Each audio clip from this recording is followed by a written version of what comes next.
কৃষকের ঘরের ছেলেও আর পাবে না ছাড়।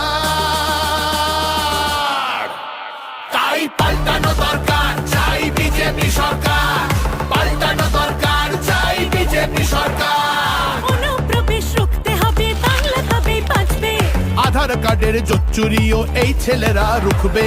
সীমান্তের হিন্দুদের মা বুকে আগলে রাখবো। 15 বছর কেঁদেছি অনেক, এবার মোরা হাসবো।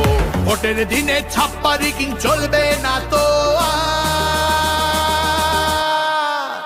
তাই পাল্টানো দরকার, চাই বিজেপি সরকার। পাল্টানো দরকার, চাই বিজেপি